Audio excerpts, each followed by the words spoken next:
Telangana progress teachers federation ఆధ్వర్యంలో బడిబాట ప్రచార కళాజాత కార్యక్రమం ఏర్పాటు చేయడం అభినందనీయమని టీపీటీఎఫ్ రాష్ట్ర అధ్యక్షుడు అనిల్ కుమార్ అన్నారు. మంగళవారం జగదేవ్పూర్ మండల పరిధిలోని అనంతసాగర్లో ప్రచార కళాజాత ద్వారా ప్రభుత్వ బడి విద్యా బోధన పట్ల పాటలతో గ్రామస్తులకు అవగాహన కల్పించారు. ఈ సందర్భంగా వారు మాట్లాడారు. అనుభవం గల ఉపాధ్యాయులు, నాణ్యమైన గుణాత్మక బోధన, విశాలమైన తరగతి గదులు, డిజిటల్ కంప్యూటర్ శిక్షణ, పౌష్టికాహారం, మధ్యాహ్న భోజనం, పాఠ్యపుస్తకాలు, నోట్బుక్స్ ఉచితంగా సకల సౌకర్యాలతో ప్రభుత్వ పాఠశాలలో మెరుగైన విద్యా బోధన లభిస్తుందని, బడిటి పిల్లల్ని సర్కార్ బడిలోనే చేర్పించాలని కోరారు. ఈ కార్యక్రమంలో టీపీటీఎఫ్ రాష్ట్ర ప్రధాన కార్యదర్శి తిరుపతి, కార్యదర్శి రాజయ్య, జిల్లా ప్రధాన కార్యదర్శి నరేందర్, గజ్వేల్ కన్వీనర్ శ్రీనివాస్ రెడ్డి, పాపిరెడ్డి శ్రీనివాస్, రామచంద్రం, రాజు, సత్తయ్య, శంకర్, నరసింహులు, రాములు, శ్రీనివాస్, విద్యాసాగర్, గ్రామస్తులు తదితరులు పాల్గొన్నారు.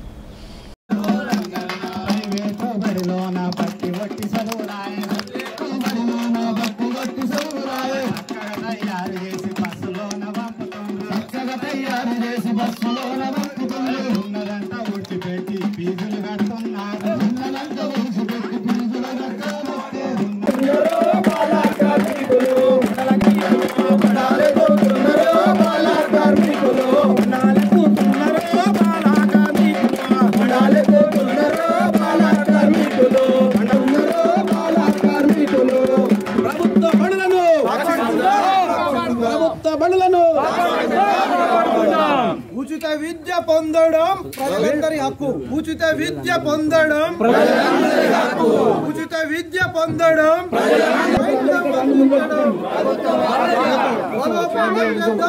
ఉచితమైన నాణ్యమైన విద్య అందేంత వరకు పోరాడుదాం. ప్రజలందరికీ కామన్ స్కూల్ విద్య అందేంత వరకు బలోపేతం చేద్దాం. ప్రతి సమానంగా విద్యను అందించాలి. పిల్లలందరికీ సమానంగా విద్యను, అందరికీ ఉచిత విద్యను అందించే బాధ్యత పిల్లలందరికీ ఉచితంగా విద్యను అందించే బాధ్యత మనందరికీ నాణ్యమైన విద్య అందేంత వరకు బడులలో సౌకర్యాల మెరుగు కోసం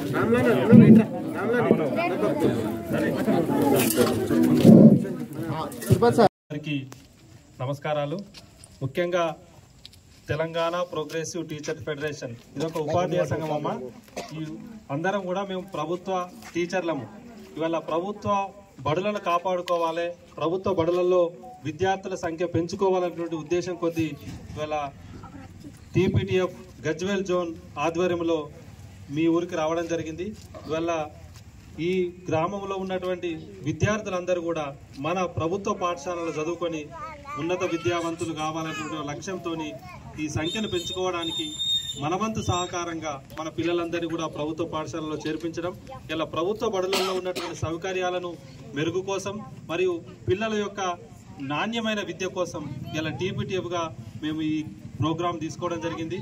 మరి మీ గ్రామస్తులందరి సహకారంతో మీ పాఠశాలలో అభివృద్ధితో పాటుగా ఈ ప్రాంతంలో ఉన్నటువంటి అన్ని పాఠశాలలు, ఈ రాష్ట్రంలో తెలంగాణ రాష్ట్రంలో ఉన్నటువంటి అన్ని పాఠశాలల అభివృద్ధికి మరి ప్రభుత్వ బడులలో నాణ్యమైన విద్య కోసం ఇలా టీపీటీఎఫ్గా మేము పోరాటం గత 50 సంవత్సరాల నుంచి ఉన్నటువంటి సంఘం.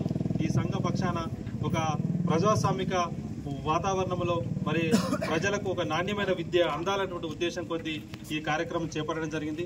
ఇవాళ ఊర్లో ఎన్ని రకాల పాఠశాలలు ఉన్నా, ప్రైవేటు పాఠశాలలు ఉన్నా, ఇవాళ నాణ్యమైన విద్య మరి క్వాలిఫైడ్ టీచర్స్తో ఉన్నటువంటి పాఠశాలలు ఏవైనా ఉన్నాయంటే అవి ప్రభుత్వ పాఠశాలలే.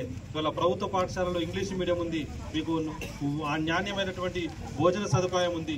మరి ఇన్ని వసతులు వదులుకొని ఇవాళ మనం కష్టపడి ఒక పంట పండిస్తే అటువంటి ఆ సంపాదనతోని మన పిల్లల మంచి భవిష్యత్తు కోసం ప్రైవేటు పాఠశాలలో చేర్చుతున్నాం. ఇవాళ మరి మనం కష్టపడేదంతా కూడా పిల్లల కోసమే, ఎవరమైనా మేమైనా.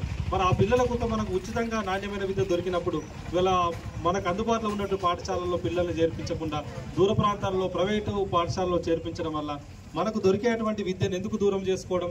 ఇక్కడ మరి ఉన్నతమైనటువంటి చదువులు చదివిన ఉపాధ్యాయులు ఉన్నారు. మీకు ఏదైనా ఉంటే ఉపాధ్యాయుల దగ్గరికి అడిగేటువంటి హక్కు ఇలా మనకున్నది.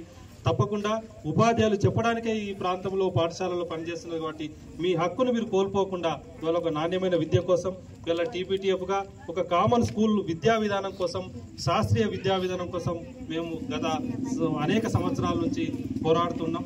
మీరు కూడా మరి ఇలా ప్రభుత్వంపై ఒత్తిడి తీసుకొచ్చి మనకు నాణ్యమైన విద్య కావాలి, అది ప్రభుత్వ బడులలోనే ఉచిత విద్య కావాలి. ఇవాళ అంతరాలు లేనటువంటి ఒక విద్య కావాలి. కులానికో మతానికో పాఠశాలలు పెట్టడం కాదు, అందరు పిల్లలు ఒకే పాఠశాలలో చదువుకోవాలి. ఈ గ్రామంలో ఉన్నటువంటి అన్ని కులాల పిల్లలు ఒకే పాఠశాలలో చదువుకునే విధంగా ప్రభుత్వంపై మీరు మేము కలిసి ఒత్తిడి తీసుకొచ్చినట్టయితే అదే కామన్ స్కూల్ సిస్టమ్ అనేటువంటిది అందరికీ ఒకే విధమైనటువంటి విద్య అందాలి. ఇలా మనం చిన్నప్పుడు కూడా మనము అందరము అన్ని కులాల వాళ్ళు ఒకే పాఠశాలలో చదువుకున్నారు. ఇవాళ మరి కులానికి ఒక పాఠశాలలు ఎందుకు అనేటువంటి మనం ఆలోచించాలి. ఒక ప్రజలుగా ఇవాళ ఒక నాణ్యమైన విద్య కోసం తప్పకుండా ఈ ప్రభుత్వం పై ఒత్తిడి తీసుకురావాలి. ఇవాళ మన హక్కులను సాధించుకోవడానికి తప్పకుండా ప్రభుత్వం చేసేటువంటి కార్యక్రమాలను మనం ఆలోచించాలి. మనకిచ్చేటువంటి పథకాలే కాదు, ఇవాళ మనకిచ్చేటువంటి విద్య కూడా నాణ్యంగా ఉండాలి. ఆ విద్యతో పాటు వైద్యం కూడా అన్ని సదుపాయాలతో వైద్యం అందాలి. మనకు కావాల్సినటువంటి తాత్కాలికంగా నెలకు వచ్చేటువంటి స్కీములు కాకుండా ఇవాళ ఉచితంగా విద్య వైద్యం అందినట్టయితే మన ఇండ్లలో పిల్లలకి ఇట్లా ఎవరైనా ఒకరు ఉద్యోగస్తులు అయినట్టయితే మన కుటుంబం యొక్క పరిస్థితే మారిపోతుంది. ఒక ఉన్నత విద్య ఏదైనా సమాజంలో మార్పు జరగాలంటే అది విద్యతోనే జరుగుతుంది. అది మన ఇంటి నుంచే మొదలు కావాలి. ఆ విధంగా తల్లిదండ్రులు ఆలోచించాలని, ప్రభుత్వ పాఠశాలల యొక్క రక్షణకు గ్రామస్తులుగా, యువకులుగా, రిటైర్డ్ అయినటువంటి ఎంప్లాయీస్ ఉన్నా, మిగతా ఉద్యోగులున్నా, నిరుద్యోగులైనా తప్పకుండా మీ చొరవ తీసుకొని మన పాఠశాలను మనం రక్షించుకుందాం. ప్రభుత్వ పాఠశాలలతోనే విద్యాభివృద్ధి జరుగుతుంది. అది మన మనుగడకు తోడ్పడుతుంది. తప్పకుండా మరి గ్రామస్తులు